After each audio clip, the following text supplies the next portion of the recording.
Kwaku from Ghana. Pastor, how does one overcome masturbation?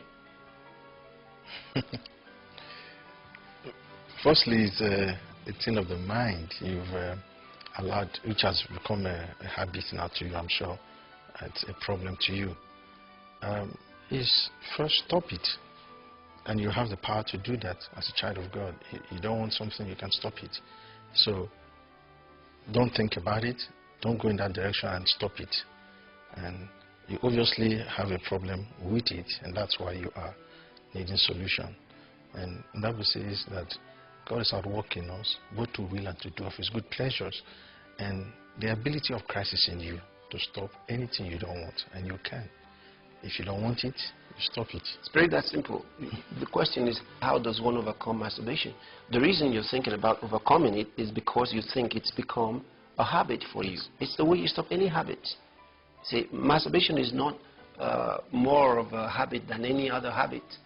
Okay, so once you make up your mind you want to break a particular habit, you do it, you stop it, you just stop it by getting your mind to think of something else. In fact, the way you destroy a habit is to replace that habit with another habit. That is the habit of not doing it. See, but there's something I would like to bring to your mind that may be of help to you, because the reason you want to stop this is because of what you think it is. If you were in the habit of playing football, you probably wouldn't ask us, how can I stop playing football? Because you think there's something wrong with this. All right? So that is where your problem is coming from. But no matter how wrong it is in your mind, get this straight. In itself, it is not a sin against God. Now, I said that for a reason. There are many Christians who think that it's a sin against God, and Satan uses it in oppressing their minds and making them feel ineffective and inefficient in the things of God. But once you get to understand it's got nothing to do with God, it's all about you and your own body, then Satan loses his power to use it to accuse you. All right? So if you don't like it, stop it. But God's got nothing to do with it. It's your own body. Masturbation is about you and your body. And God is not offended by it. He is only offended by any habit that takes a hold of your mind. And if this takes a hold of your mind and dominates you, God is offended by the fact that you let yourself become enslaved by any habit whatsoever. So let's just first of all take the power away from Satan to accuse you when it's got nothing to do with God. In the whole Bible, it doesn't say anything about masturbation. Now somebody may say, what about lasciviousness? What about uncleanness? That's not the meaning of masturbation. But you can have lasciviousness and uncleanness in masturbation, and as well as in many other things that people do.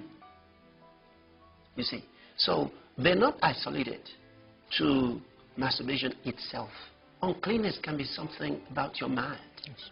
Okay? The thoughts that you bring into your mind. Uncleanness can be having this kind of sexual relationship with an animal. That's uncleanness. In fact, that is more of what the Bible calls uncleanness than anything else. And then homosexualism is uncleanness. That's what God means by uncleanness. These are all the things it talks about. So just be clear that Satan should have no power or dominion over you as far as this is concerned. It can be a dirty habit. It can be a habit you don't like.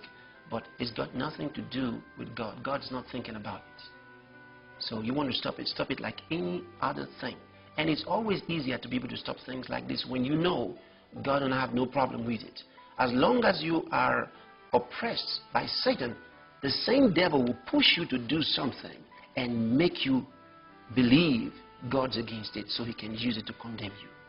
But once you know God's got nothing to do with it and Satan doesn't have the power to accuse you with it, you find you don't even do it anymore. See, you just don't do it. If you don't like it, it's just over. And you win.